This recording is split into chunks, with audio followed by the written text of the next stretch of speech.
Pag-usapan natin ngayon ang pagbabayad ng SSS sa online at kung paano ba palitan ang membership type mula sa employed to voluntary. Unahin na muna natin kung paano ba palitan yung membership type mula sa pagiging empleyado or OFW papuntang or papalitan sa voluntary. Online na rin po natin ginagawa ang pag-update niyan. So, mag-login tayo sa SSS. Click natin yung payment reference number sa taas, contributions, at scroll down lang natin dito sa baba at tayo ay magja-generate ng PRN. Dito na rin natin ngayon mapapalitan ang ating membership type. Click natin itong drop-down menu sa membership type at piliin na natin ang voluntary.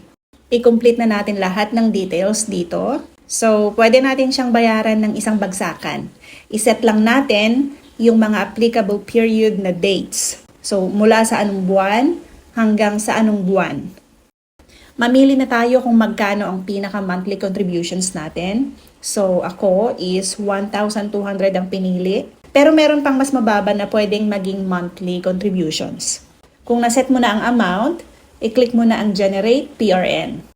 Bayaran ang ginawang transaksyon para ma-update at mabago na nga ng tuluyan yung membership type. Kapag hindi kasi binayaran, obviously, hindi rin mag-a-update ang system. So, yung payment reference number lang naman ang kailangan natin para makapagbayad sa GCash. Kung halimbawa naman at nakalimutan mong i-save or kopyahin yung payment reference number or PRN, i-click mo lang ulit itong payment reference number sa taas ng iyong profile, contributions, dito mo siya makikita. Tapos ayan, may nakalagay na rin dito sa baba kung hanggang kailan mo siya pwedeng bayaran.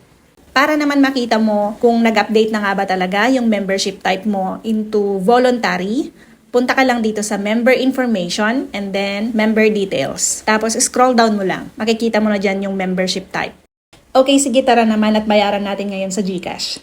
Login ka sa GCash, i-click mo tong bills, select natin tong government, search na lang natin dito sa taas yung SSS. Piliin natin yung SSS Contributions Digital. Ilagay natin dito sa taas yung amount, which is 1,200, yung nilagay ko kanina.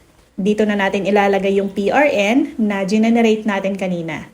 Ilalagay ko na lang din yung email address ko dyan para meron naman akong digital na kopya sa aking resibo. Kung na-review mo na lahat at tama naman, next na tayo.